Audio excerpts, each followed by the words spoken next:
Ah, mi andavano avanti le slide. Ok, questo per avanti. Sì. Ok, contrario. Bene, spero di aver messo il microfono a posto anche dietro, tutto a posto. Ok, ciao a tutti, buongiorno, io sono Francisca, sono un'educatrice, sono una counselor e sono appunto, mi chiamo Francisca Jimenez Vairos Caramuzza e sono una persona con background adottivo. Quindi è il termine che noi usiamo adesso per essere un po' più gentili rispetto alle persone che hanno un vissuto di adozione, ma oggi userò anche il termine adottata e non manchiamo di rispetto a nessuno. Questa mattina volevo raccontarvi appunto un po' dell'adozione attraverso i vissuti dei figli adottivi. Però vorrei proprio anche come prima, per alzata di mano, sapere chi di voi ha mai conosciuto una persona, parlato con una persona adottata. Ok, bene. Chi di voi ha parlato e conosciuto e parlato di adozione con una persona adottata? Ok, bene. Bene. Allora, l'adozione internazionale è un modo.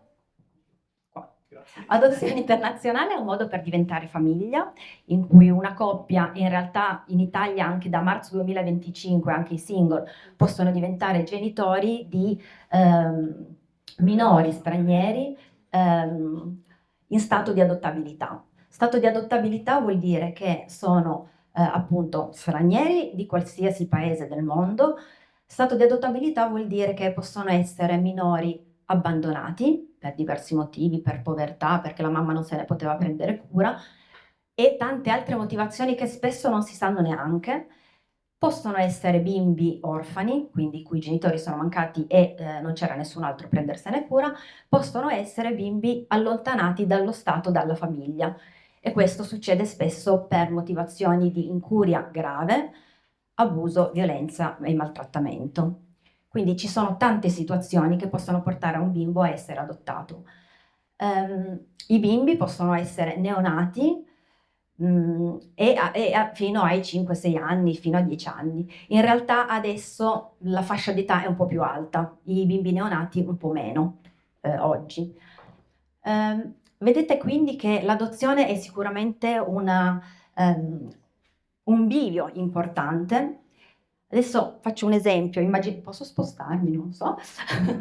Immaginate appunto, facciamo un esempio, una bimba di 5-6 anni abituata a un clima, un paese, facciamo il Sud America, dove si parla lo spagnolo, abituata a un ambiente, a un paese, a sapori, a gusti, a vivere in un istituto insieme a tanti altri bambini, a vivere e essere accudita da delle tate, da delle donne, da delle suore, e che da un momento all'altro si ritrova, facendo un viaggio in aereo di solito, in un paese nuovo. Facciamo in Europa, facciamo in Italia, facciamo a Torino. Quindi un posto completamente nuovo a livello di ambiente, a livello di clima, a livello di facce che vede, incontra intorno a sé e anche proprio a livello di gusti, di quello che mangia, della lingua che deve parlare e anche proprio in casa, perché in casa magari è l'unica figlia, è passata da stare con tanti bambini a essere l'unica bambina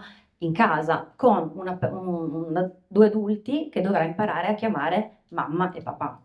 Quindi adesso ho fatto un esempio proprio base, semplice, ma vedete già quanti cambiamenti implica questo importante bivio, questa importante scelta che viene fatta da qualcun altro. Ovviamente l'adozione è un bivio importante per i genitori, come credo qualsiasi genitorialità, anche biologica, e sicuramente per i bimbi che vengono adottati, come vi dicevo, perché è proprio uno sradicamento da un paese dove si è abituati a vivere. Uno sradicamento che avviene anche se il bambino è neonato. Non è che se il bambino è più grande la cosa è diversa. Ovviamente ci sono delle differenze, ma è uno sradicamento anche per un bimbo neonato. Ovviamente in questo gran sradicamento, in questo passaggio importante, rimane un filo che ci mantiene collegati a questo paese, a questa altra vita che avevamo. E questo filo è dato dalle memorie, se rimangono nel bambino, e comunque dal corpo.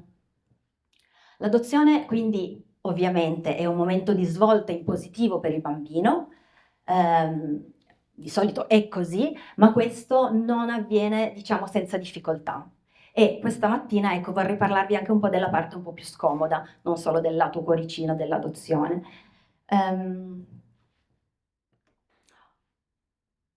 Vado. Fra le varie adozioni, appunto, dicevo, ci sono i bimbi più grandi, anche i bimbi neonati. In questa foto non sono sempre molto autoreferenziale, però oggi dovrò un po' esserlo. Qua c'è mia mamma, mio papà, io, che qui avevo già 6-7 anni, ma sono stata adottata alla nascita, quindi sono stata 3 mesi in Filippine e poi sono venuta in Italia. Ed erano gli anni '80 ed è una situazione molto diversa dalle adozioni di oggi comunque. Questa mattina vi volevo far vedere un po' di domande che ci vengono fatte, dico ci perché metto me e le altre persone, la maggior parte delle persone adottate, quindi vorrei parlare non solo a nome mio, ecco, no? Che ci vengono fatte fin da quando siamo piccoli e che non sono le domande da non fare alle persone adottate, ma ci va un po' di sensibilità. Vorrei farvi capire un po' il riverbero che possono avere dentro di noi, che magari a volte sembrano semplici curiosità, ma a noi possono risuonare in un modo particolare. Che bravi che sono stati i tuoi genitori. Devi essere... Ah, ecco, no, questo volevo dirvi ancora. Finché un bimbo è piccolino ed è nel nucleo familiare è tutto a posto. Il problema poi sussiste quando usciamo nel mondo, come tutti i bimbi, e dobbiamo farci conoscere, cioè conoscere le altre persone e farci conoscere dagli altri. E quindi iniziano tutte queste affermazioni o domande: che bravi sono stati i tuoi genitori, devi essere grato a loro, sei stato fortunata, fortunato.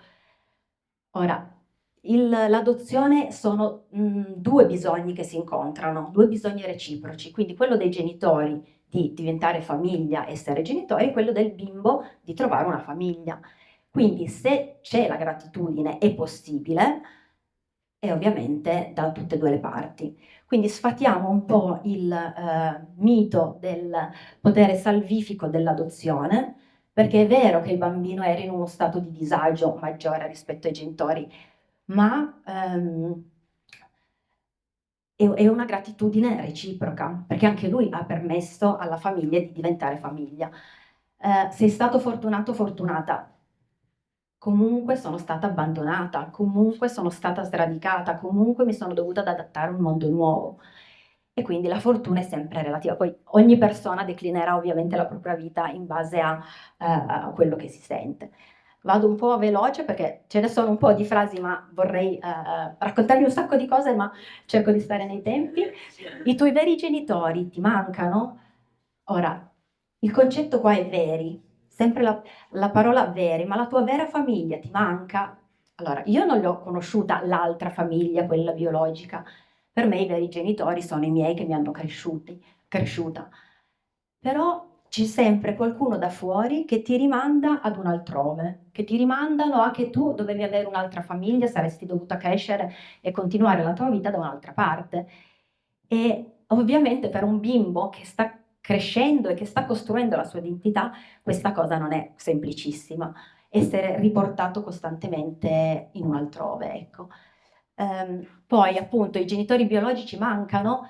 Sì e no, dipende. Poi dopo vi parlerò e vi dirò anche altre cose su questo. Andresti a chiedere a una persona che è stata allontanata per maltrattamento se gli mancano i suoi genitori? Magari anche no, ecco, appunto. Beh, mi piace un po' di interazione così mi sento un po' meno in monologo, ok?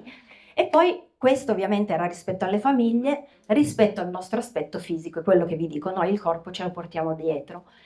E quindi queste domande, che poi vanno avanti anche fino a quando siamo adulti: di dove sei? Se io rispondo di Torino, mi dicono: no, ma di dove sei veramente? Ma di dove sei per davvero? Sono nata in Filippine, sono venuta qua a 3 mesi e devo sempre raccontarmi però, per spiegarmi. Voi dite, vabbè, ok, vabbè, però ogni volta che lo devo fare, a 40 anni diventa lunga la questione. Parli bene l'italiano, ma parli la tua lingua? Anche lì l'italiano, cioè parlo, sono madrelingua italiana, ok? Ma parli la tua lingua? Io il tagalo ovviamente non lo parlo, parlavo il piemontese, ok? Ma il problema è anche questo. ritornando alla bimba di cui facevo l'esempio, che è stata sradicata e parlava lo spagnolo, è venuta qui e parlano solo italiano intorno a lei e magari se lo dimentica lo spagnolo, lo mette da parte per poter adattarsi a questo mondo. Ogni volta che gli viene chiesta la parli la tua lingua, ti risponde, ma dentro di lei si sente in difetto e gli manca qualcosa. Spoiler, questa bimba poi magari da adulta recupera anche lo spagnolo. Questa è una scelta sua. Ok, andiamo avanti. Scusate se magari... Oh no, aspettate, ancora una cosa. Vado un po' veloce, mi manca un po' il fiato, ma perché veramente voglio dire un sacco di roba. Ecco, dicevo, un disagio, no? Ad esempio di questa bimba, che quando siamo piccoli però viviamo un po' in solitudine. Negli anni '80 nelle famiglie adottive non si parlava tanto di adozione, poi in base un po' alla famiglia. A me nello specifico è capitato di non parlarne e quando avevo 7-8 anni sono andata ad un campo estivo con gli animatori vari che ti facevano fare i vari giochi di squadra, eccetera, e ci davano da compilare delle schede sulla personalità e caratteristiche, eccetera. E in una c'era scritto cosa vorresti cambiare di te? E io ho scritto il mio colore della pelle. Perché appunto ero 7-8 anni, ma stavo costruendo la mia identità e io volevo essere bianca, perché a differenza delle persone straniere che si rivedono e rispecchiano con i loro genitori, io non mi rispecchiavo nei miei genitori bianchi, non mi rispecchiavo in classe bianca, perché non erano multietniche come oggi le classi, e quindi io volevo, essendo trattata come gli altri, volevo essere bianca come gli altri, perché appunto vedevo una bellissima frase dal volantino di Time 2, le diversità vanno valorizzate, non vanno appiattite. Non è il sei come gli altri, ma in realtà non sono come gli altri, sono scura e ho delle particolarità che vanno valorizzate. Comunque sia, ho scritto appunto che volevo cambiare il mio colore della pelle, ovviamente l'animatore, l'educatore di turno mi ha preso subito da parte facendomi un discorsone sul no, ma non ti devi vergognare, non sei sbagliata, eccetera. Non mi ricordo che cosa mi ha detto, ma questa cosa me la ricordo ancora oggi, questo evento. È stato per me importante parlare del mio disagio a qualcuno, perché non ne potevo parlare con i miei genitori, che già si erano fatti il viaggio fino a prendermi, eccetera. Non ne parlavo con le mie amiche bianche di 8-9 anni, che per quanto potessero essere empatiche, ok. E quindi poi, tra l'altro, poi ho deciso di fare l'educatrice, la counselor, però quello è un'altra cosa. Queste domande vanno avanti poi per tutta la vita e noi continuiamo in questa costruzione della nostra identità. Ho skippato l'adolescenza perché è un gran casino, anche ancora di più per gli adottivi, però queste domande vanno avanti, no? E anche il beata te che sei sempre abbronzata, vorrei avere il tuo colore della pelle, non l'ho scelto io in base al sole stamattina. E come vi dicevo prima, se l'accettare il mio colore è stato un percorso, ti dico, e magari anche per cose razziste, eccetera, ti dico, non lo vorresti avere il mio colore della pelle. Però si aggiungono quindi in età adulta sia note anche un po' più razziste, questo anche già da quando siamo piccoli, e anche molto legate all'etnia. Noi quindi costruiamo un po' questa nostra identità in questa ambiguità tra quello che noi ci sentiamo, cioè italiani, e quello che continuamente appariamo agli altri, quindi come stranieri o come in questo caso filippina, cilena, eccetera, eccetera. Però è proprio un'ambiguità importante che ovviamente nel costruire l'identità fa tanto. Ce l'hai il permesso di soggiorno a 40 anni che ovviamente ti do appena la carta d'identità? No, non ce l'ho perché non mi serve, ma andiamo avanti e appunto ti chiedono ma sei mai tornato nel tuo paese? Di nuovo il tuo? No, perché questo? O tornatene nel tuo paese. Mi era capitato quando ero una ventina di anni fa, proprio in un ingorgo qua in Corso Inghilterra, tutti molto arrabbiati in macchina, io anche in macchina, mi han tirato giù il finestrino e mi hanno urlato tornatene nel tuo paese, che già è razzista come frase, è ok? Cioè, ok, non tanto, però per una persona straniera ha un senso, per una persona adottiva che sente come suo paese questo, il mio paese è questo, e poi tornatene, ma non sono io che mi sono portata, mi ci hanno portato. Poi dove devo tornare se non c'era spazio per me, se nessuno si poteva occupare di me? E quindi vedete, anche queste cose qua hanno proprio delle accezioni anche un po' diverse in noi. Tutto questo va avanti per tutta la vita, vi dicevo.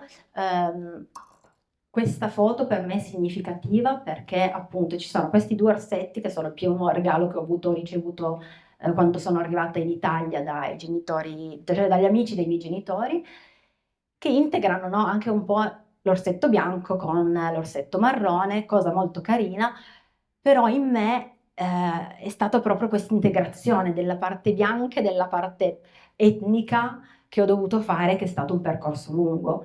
Molto spesso le persone adottive non si sentono né carne né pesce, quindi io non mi dovrei sentire né filippina né italiana. Mi sono cercata anche nella comunità filippina di Torino e non mi sono trovata. Io oggi, però appunto dicevo 40 anni, mi definisco una persona italiana con background adottivo filippina. Questo mi dà il mio senso di interezza nei miei vari frammenti. Però questo è un pensiero mio, altre persone la vivono diversamente.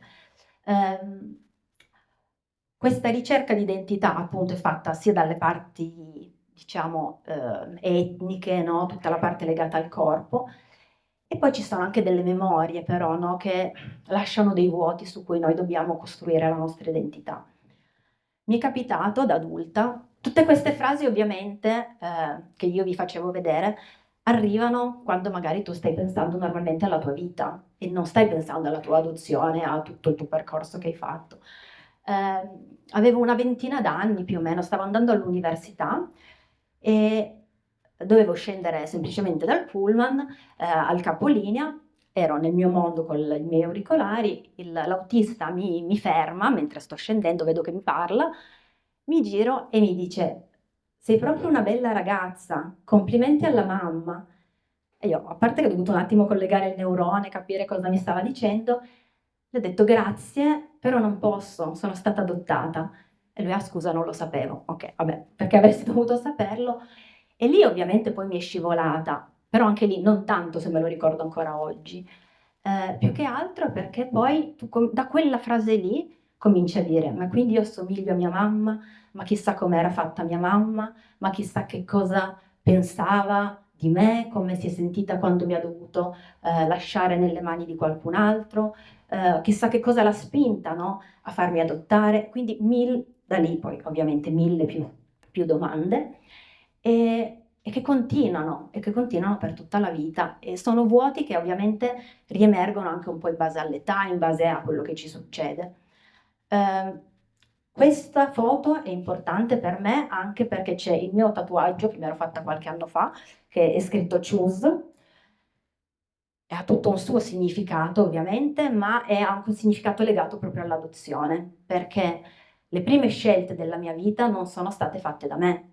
Poi dite, anche io non ho scelto io di nascere, però la prima scelta dell'essere abbandonata da mia madre, dai miei genitori, e la scelta dei miei genitori adottivi di venirmi a prendere è stata fatta da qualcun altro e ha implicato tutto nella mia vita. Da grande, da adulta, posso scegliere io cosa fare e prendermi la responsabilità delle mie scelte. E quindi in questo cosa facciamo del nostro senso di vuoto, no? Che ci lasciano tutte queste domande, queste a volte incompletezze? Apro e chiudo parentesi, come tante situazioni di disagio, ovviamente si può cadere in quei comportamenti di rischio, di riempire questo vuoto con dipendenze da sostanze, alcol, eccetera, eccetera. Chiudo parentesi, però è una cosa che va detta. Perché oggi invece vi vorrei far vedere la parte un po' più in luce, no? Quindi prendo un po' in prestito il concetto di vuoto creativo, che noi usiamo in counseling, vuoto creativo, vuoto fertile, quindi un vuoto che è fatto sia di assenze, di mancanze, ma che può essere riempito creativamente attraverso appunto degli adattamenti creativi e non visto solo come qualcosa appunto di angosciante, ma che può essere riempito positivamente.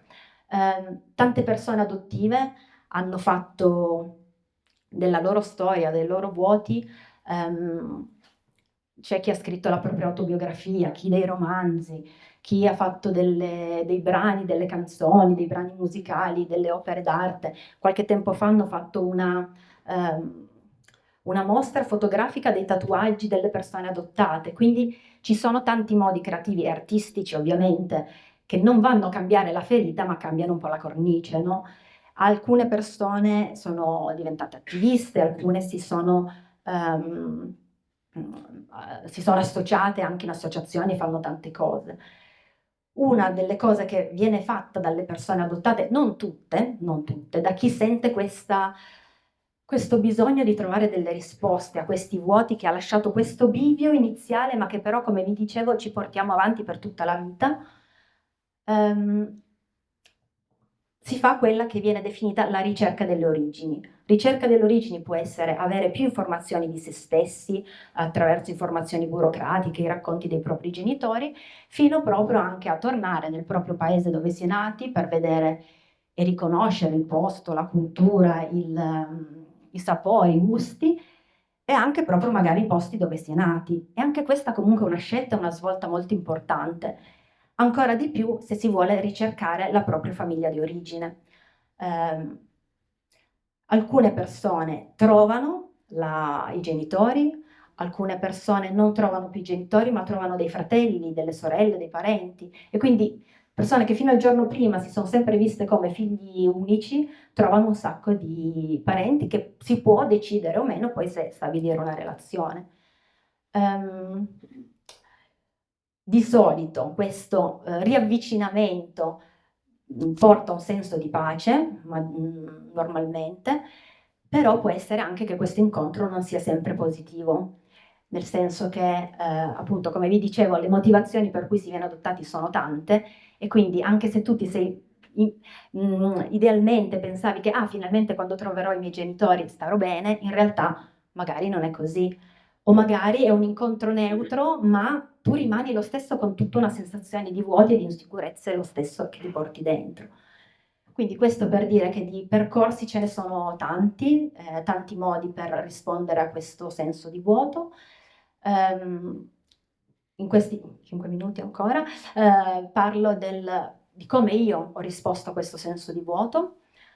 Io ho fatto, come vi dicevo, nella mia famiglia non hanno tanto valorizzato un po' il mio essere adottata, cioè non valorizzato, non sapevano di doverlo fare, erano tempi diversi, loro hanno fatto il loro meglio, però ecco, non veniva valorizzata il mio essere adottata, il mio essere filippina, quando poi loro, non si parlava adozione assolutamente, quando verso i 18 anni mi hanno chiesto vuoi tornare in Filippine con noi o vuoi andare in vacanza con le tue amiche per il regalo dei 18 anni? Ok, sono tornata in Filippine a 34 anni con mio marito, sia per me sia in vista di avere un figlio, perché anche quello è un grande altro momento di svolta che non apro il capitolo, se no finiamo domani mattina, però quel voler diventare mamma comunque sapevo che mi avrebbe di nuovo rilegato di nuovo lì, perché comunque quel bimbo sarebbe stato il mio primo legame di sangue, ma comunque collegato anche alla famiglia, anche al posto dove sono nata io. Quindi sono andata in Filippine a 34 anni, per me è stato importante perché finalmente ho visto concretamente le situazioni, perché a me hanno sempre detto sei stata adottata perché arrivi da un paese povero, non ti potevano tenere. Ok, ho potuto vedere quanto povero, come vivono i bimbi sia in città che fuori, ho potuto vedere tante donne che lavorano per strada, tutta una serie di situazioni che ho capito perché alcuni bimbi vengono adottati. Ho cercato la mia famiglia, ma non ho trovato nessuno, anche perché negli anni '80 alcune cose, alcuni documenti potevano essere falsificati. Cioè falsificati, potevano non scrivere proprio le cose correttamente come oggi, e quindi in quello si associa un altro vuoto, cioè non poter comunque risalire alle proprie radici. È stato importante però per me perché ho trovato delle persone collegate al posto dove sono stata adottata che mi hanno detto e sei stata una delle poche fortunate a essere adottata. Dico anche qua va bene, ma sì perché negli anni '80 è vero c'erano le adozioni, poi però sono state bloccate, sono state sospese perché hanno capito che venivano fatte a volte, appunto dicevo a volte, con i documenti non proprio a posto, con delle cose non proprio regolari e quindi sono state sospese per poi riprendere con gli istituti che si occupassero bene per fare le cose fatte in modo giusto. Ovviamente lì, quando poi io giravo, giustamente le persone mi parlavano anche in Tagalog, ma io non sapevo rispondere. E anche lì non trovavo un senso di appartenenza, e quindi continui a sentirti straniera un po' di qua, un po' di là, sempre questa un po' di confusione. Quindi non ho ritrovato la mia famiglia, però per me aver fatto tutto questo passaggio è stato importante, cioè aver fatto questa scelta di andare verso quella direzione. Poi ancora oggi ovviamente c'è il test del DNA, c'è Facebook, che sono strumenti da usare con criterio, in caso mai questa cosa non ascoltassero dei bimbi, però ci sono tanti altri modi e quindi la mia ricerca comunque continua. Tornata dalle Filippine, ho per la prima volta partecipato a un gruppo di adulti adottivi e per me erano i 35 anni. In realtà questa associazione, questo parlare anche con le altre persone adottate si fa anche da quando si è più piccoli. Io non l'ho mai fatto, quindi per me era la prima volta, ricordo mi ero svegliata alle 4 per andare al primo incontro lì e per me si è aperto un mondo, perché nonostante trovassi tante persone con vissuti diversi, cioè con provenienze diverse, paesi diversi, storie diverse, il vissuto ci legava tanto. E lì ho sentito veramente il senso di appartenenza che magari non avevo trovato altrove. Tante persone adottive, poi ho conosciuto dopo, tanti altri gruppi di adulti adottati. Con loro appunto collaboriamo con un'associazione, con un ente autorizzato alle adozioni internazionali per formare i genitori e futuri genitori adottivi, un po' quella formazione che non hanno avuto i nostri genitori, ecco, quando eravamo piccoli noi. Con loro attualmente, adesso essendo counselor, guido anche un gruppo di mamme e papà separati in attesa dell'adozione.